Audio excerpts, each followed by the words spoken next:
BJP CPM সংঘর্ষে উত্তপ্ত আগরপাড়া। সংঘর্ষে দুপক্ষের বেশ কয়েকজন আহত। একে অপরের বিরুদ্ধে হামলার অভিযোগ উঠেছে। কুসুমপুর বটতলায় সিপিএম এর পার্টি অফিস ভাঙচুরের অভিযোগ ঘিরে অশান্তি। সিপিএম এর মিছিলে হামলার অভিযোগ বিজেপির বিরুদ্ধে। পাল্টা অভিযোগ করেছে বিজেপিও। দেখুন, আমরা তো এর আগে ভোটের পর আমরা তো দেখেছিলাম যে বিজেপি বহু জায়গায় সিপিএম এর পার্টি অফিস খুলে দিয়েছে, আমি বলবো না, কিন্তু বিজেপি আসার পর সিপিএম এর পার্টি অফিসগুলো বন্ধ ছিল, সেগুলো ঝাঁপ খুলেছে। এবার আমার বক্তব্য হচ্ছে যে যারা যাদবপুরে দেয়ালে লিখে রাখেন ভারতের টুকরো হওয়ার কথা, তাদের পার্টি অফিস একটু কেউ টুকরো টুকরো করে দিয়েছে, তা আমাদের কোনো রোল নেই। যারা টুকরোর কথা বলে তাদেরই হয়তো অপোজিট কেউ কিছু লবি টুকরো করে দিয়েছে। এই মন্তব্য সমাজ মাধ্যমে করেন বিজেপি বিধায়ক। তারপর দলের তরফে তার জবাব তলব করে শোকজ করা হয়। গঙ্গারামপুরের বিজেপি বিধায়ককে দলের তরফে শোকজ করা হয়েছে। সুকান্ত মজুমদারকে নিশানা করেছিলেন আর তারপরই বিজেপি বিধায়ককে শোকজ, যেখানে উল্লেখ করা হয়েছে সেই শোকজ লেটার, যেখানে বলা হয়েছে সমাজ মাধ্যমে ভিডিও পোস্ট করে অনৈতিক মন্তব্য করেছেন, দলের সংবিধান বিরোধী মন্তব্যের জন্য দলের ভাবমূর্তি নষ্ট হয়েছে। আর সেই অভিযোগেই সত্যেন্দ্রনাথ রায়কে শোকজ বিজেপির। তারাপীঠ মির্জা গালিব স্ট্রিটের আতঙ্ক ফিরল হাওড়াতে। হাওড়ার আন্দুলে একটি বহুতলে আগুন লাগে, তিনতলার ফ্ল্যাটে আগুন লাগে, যে আগুনে ঝলসে এক বৃদ্ধের মৃত্যু হয়েছে। তিনতলার ফ্ল্যাট থেকে আগুন ছড়িয়ে পড়ে পাশের ফ্ল্যাটেও। দমকলের সঙ্গে স্থানীয়দের তৎপরতায় 12 জনকে উদ্ধার করা হয়। শর্ট সার্কিট থেকে দুর্ঘটনা বলে অনুমান করা হচ্ছে।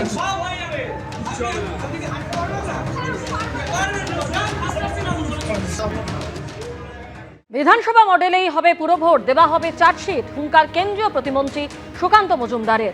কলকাতা হাওড়ায় পুরভোট নিয়ে প্রস্তুতি শুরু বিজেপির।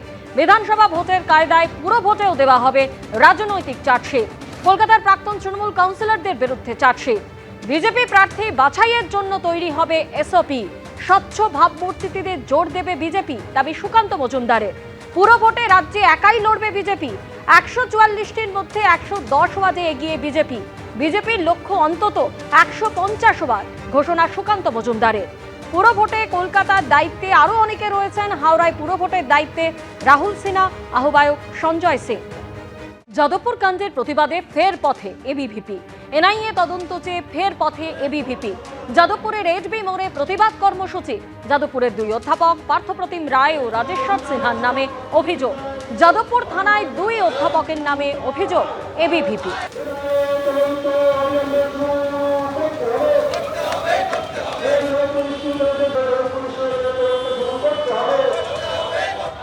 এনআইএ তদন্তের দাবি আমরা এই কারণেই করছি, যাদবপুর বিশ্ববিদ্যালয় ক্যাম্পাসে যেভাবে আপনারা দেখতে পাচ্ছেন লম্বা সময় ধরে দেশবিরোধী গতিবিধি চলছে, আমরা 2 জন অধ্যাপকের নামে এফআইআর করতে চলেছি। বিরোধী গতিবিধিতে তাদের কোনো মদত আছে কিনা সেটা দেখতে হবে এবং তাদেরকে যাদবপুর ক্যাম্পাসে এই যে দেশবিরোধী স্লোগান, সেই স্লোগানের জন্য তাদেরকে অবিলম্বে গ্রেপ্তার করতে হবে। এটা বিজেপির দাবি।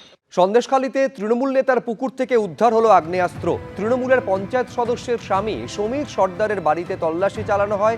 সেই সময় বাড়ির পুকুর থেকে উদ্ধার হয় 3টি আগ্নেয়াস্ত্র ও 32 রাউন্ড কার্তুজ। 2021-এর ভোট পরবর্তী হিংসা মামলার আগেই গ্রেফতার তৃণমূল নেতা।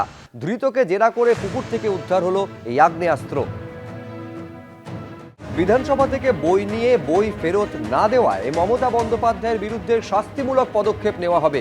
একজন পাঠক বই ফেরত না দিলে যে শাস্তিমূলক পদক্ষেপ নেওয়া হয়, মমতা বন্দ্যোপাধ্যায়ের ক্ষেত্রেও তাই হবে। গতকাল সিউড়িতে এক অনুষ্ঠানে যোগ দিয়ে মন্তব্য করেন রাজ্যের গ্রন্থাগার মন্ত্রী গৌরীশঙ্কর ঘোষ। বিধানসভা থেকে রবীন্দ্র রচনাবলী নিয়ে সেই বই ফেরত না দেওয়ার অভিযোগ মমতা বন্দ্যোপাধ্যায়ের বিরুদ্ধে। লাইব্রেরিতে রাখা মমতা বন্দ্যোপাধ্যায়ের লেখা এপাং ওপাং ঝপাংয়ের মতো বই সরিয়ে দেওয়া হবে। এইসব বইয়ের জায়গায় রাখা হবে রাষ্ট্রবাদী বই, জানিয়েছেন রাজ্যের গ্রন্থাগার মন্ত্রী।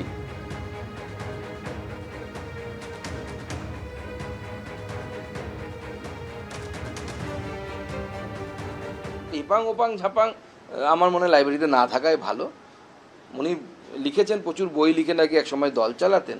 যদি বইয়ের মধ্যে বা লেখার মধ্যে ওনার দম থাকে তাহলে ওনারা এখনও বই কিনবেন। মুখ্যমন্ত্রী ছিলেন, লেখক তো এরকম হয় না যে অধ্যাপক থাকলো তখন তিনি ভালো লেখক, তার বই বিক্রি হচ্ছে, যখন তিনি রিটায়ার করে গেলেন তার বই বিক্রি হচ্ছে না, এরকম তো হয় না।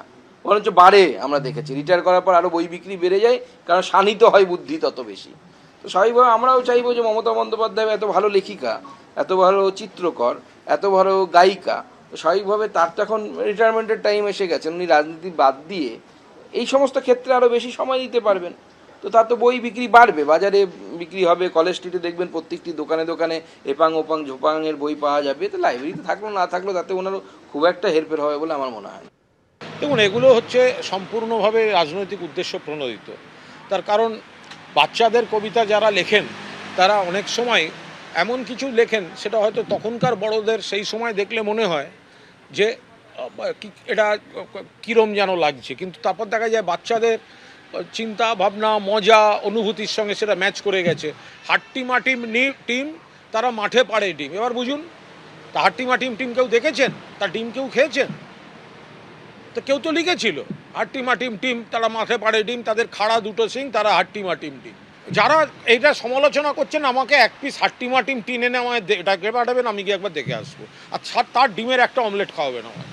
এবিপি আনন্দ, এগিয়ে থাকে, এগিয়ে রাখে।